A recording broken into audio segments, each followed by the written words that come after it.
Donald Trump's support for Nicolas Maduro's number two to run Venezuela is facing new scrutiny today after the president snubbed Venezuelan opposition leader Maria Corina Machado this week.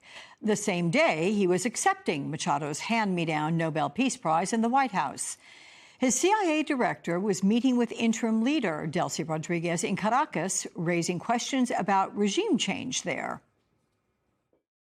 What was really achieved? Did we bring democracy to Venezuela? Of course not. It's exactly the same murderous, drug-dealing, awful regime in power right now that evidently the president and John Ratcliffe and Marco Rubio are now negotiating with, right? These guys who, are otherwise indictable. We're really good at doing what we did to Maduro, right? Capping the guys at the top of the regime. What it turns out we're not really good at is the next day, installing a new government. Joining me now, Shelby Talcott, White House correspondent for Semafor. Welcome, my friend. So it still seems somewhat mystifying that Donald Trump is supporting Rodriguez, whom Machado describes as a communist. What are you hearing from the White House on the president's thinking?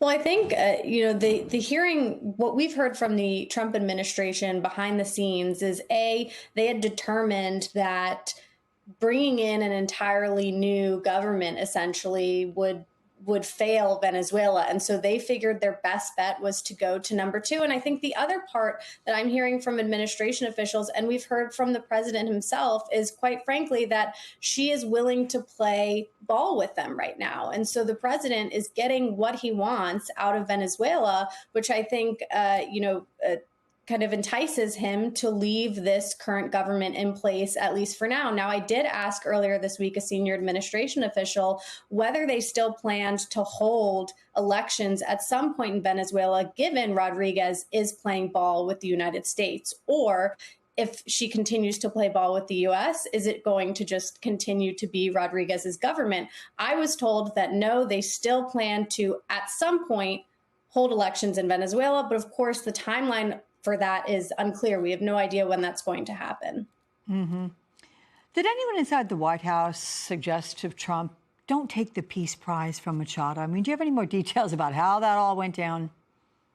Yeah, I mean, what I do know is that Machado was told by outside allies that it would be a good idea. And, Machado is a smart woman. She has seen how this administration operates, how other world leaders have met with Trump in ways to sort of flatter him and get on his good side. And it was determined that giving him this Nobel Peace Prize, which she had dedicated to him when she won it, would be sort of a gesture of goodwill. And this is something that the president has been very open about wanting. And you did see him come out of that meeting praising her a little bit more. But what we didn't see is his endorsement of her, which is ultimately what Machado is trying to get. So this was sort of step one for Machado, but there's still a long ways to go, because despite her giving him this Nobel Peace Prize, he's sticking with Rodriguez, at least for now.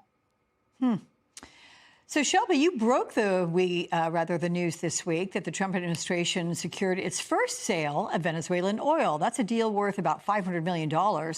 But the funds were sent to Qatar? Why? Can you explain how this arrangement works? Does this setup seem sustainable to achieve Trump's stated goals for Venezuelan oil to ultimately benefit the U.S. and Venezuela?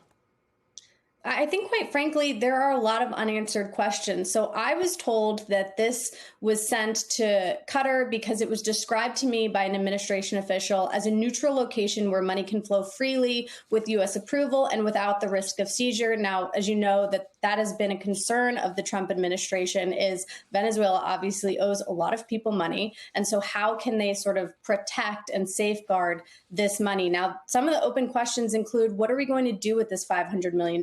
Is it going back to the Venezuelan people? If so, how is it going to get back to the Venezuelan people? How are we going to send it back to Venezuela and know that what they're doing with it is what they should be doing with it? And if not, is it going to Americans? How is that going to work? And so there's still a lot of questions. And the fact that it is most of the funds are in Qatar is notable because, of course, they can sort of sidestep some of these legalities that we might have by holding it in the U.S. Okay. Shelby Talcott, thank you so much.